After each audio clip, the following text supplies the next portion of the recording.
most of our sentiments last night. I mean, because it was laughable, right? The clips I'm going to be using are from ABC News, and of course that was Plies from his page, and we're just going to get into it. Let's go. Kamala Harris, accept the debate. Did she walk up to him and say, accept the debate? Is that what she said? Because if so, sir, you got to accept it. This was not a win for your side. Donald Trump was fired by 81 million people. So let's be clear about that. And clearly he is having a very difficult time processing that. It was that moment for me that I realized that he was going to have a problem in this debate. Because she started with facts.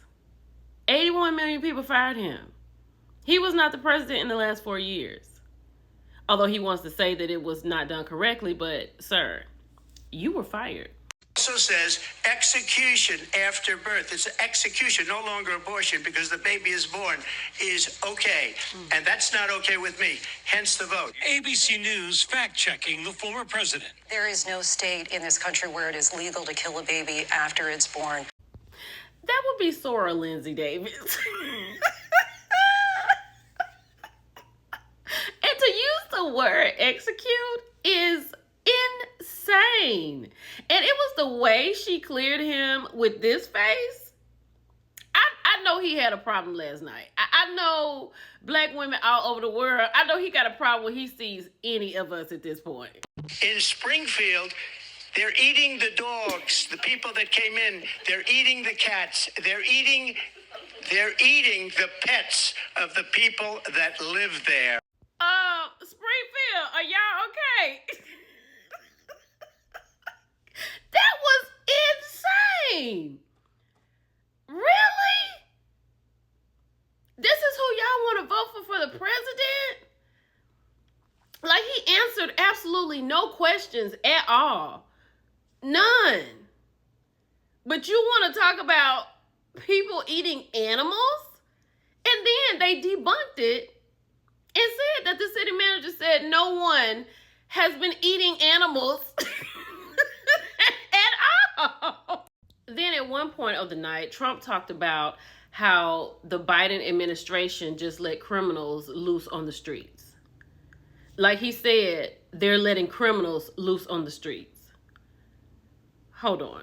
I think this is so rich, coming from someone who has been prosecuted for national security crimes, economic crimes, election interference, has been found liable for sexual assault, and his next big court appearance is in November at his own criminal sentence.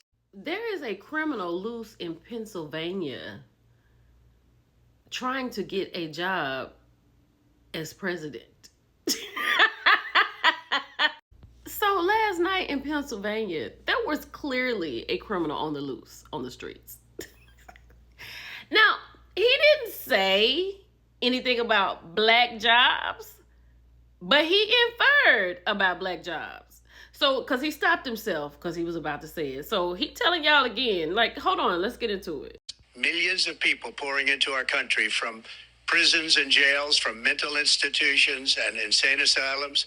And they're coming in and they're taking jobs that are occupied right now by African Americans and Hispanics, and also unions. Unions are going to be affected very soon. Why does he keep saying that? Right? Like, it's still offensive. And now he wants to talk about the rallies. Right? He talked about how nobody is coming to her rallies. Nobody's coming to her rallies. This is a rally. Freedom, freedom, freedom. This is a rally for Kamala Harris. This is a rally for Kamala Harris. This one. This is a rally for Kamala Harris. Like, there's no way she's paying all these people. There's absolutely no way. This is the DNC, and you saw how that was. Because the RNC had about 100 people there. This is a rally. And then he had the nerve to say that this rally, when she flew in on the vice president plane, baller, was AI. And it clearly was not AI. Child, let's keep going. All of a sudden, she hates Israel. She wouldn't even meet with Netanyahu when he went to Congress to make a very important speech. She refused to be there because she was at a sorority party of hers. She wanted to go to the sorority party. She hates. Baby, when he said that, the group chat lit up, okay? Now, if I'm not mistaken, she wasn't at the Alpha Kappa Alpha Sorority Incorporated Boule. I think she was at the Zeta Phi Beta Sorority Incorporated Boule. But if she wasn't there, she was at Sheila Jackson Lee's funeral. Either way, she was supporting and representing the D9.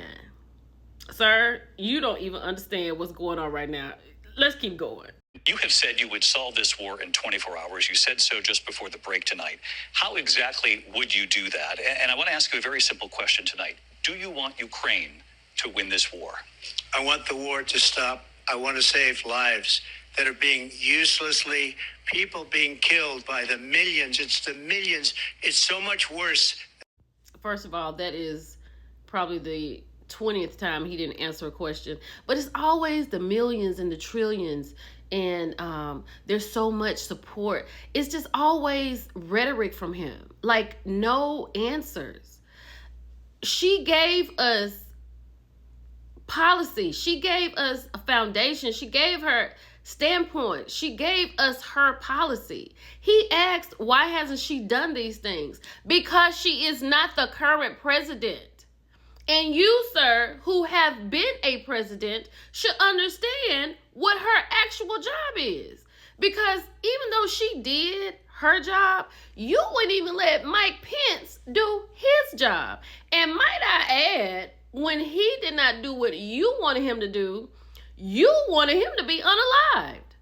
So you know better than anybody, maybe, if you read the manual, what her job is. And then he's talking about he gonna end the war in 24 hours. And then when asked another question, he talking about, well, when he was asked about healthcare, he was like, oh, I can't do it because I'm not president. That's why you can't end a war in 24 hours, crazy, or anything else. How would you deal with Vladimir Putin, and would it be any different from what we're seeing from President Biden? Well, first of all, it's important to remind the former president you're not running against Joe Biden, you're running against me. It was the amount of things that she had to clear up last night because he's so focused on beating Joe Biden that he can't even realize that he needs to be speaking to her. She had to get him and the commentator straight. You are dealing with Kamala, sir. This is a problem for him. So when asked about healthcare and what his plan was, what I was talking about earlier, I'm going to let you hear what he had to say. I'd run it as good as it can be run. So just a yes or no, you still do not have a plan? I have concepts of a plan. I'm not president right now. Absolutely. You're not president right now. And hopefully you won't ever be president again. And then the fact that you think that you can end a war in 24 hours is even more reason for people not to vote for you. Because like she said, your idea of getting rid of the war is just letting it go and forgetting about it. And that's scary, people. So let's end it with some words from Madam Vice President. It's your girl, Millie Chun. I'll talk to y'all later. Bye. So for everyone watching who remembers what January 6th was, I say we don't have to go back. Let's not go back. We're not going back. It's time to turn the page.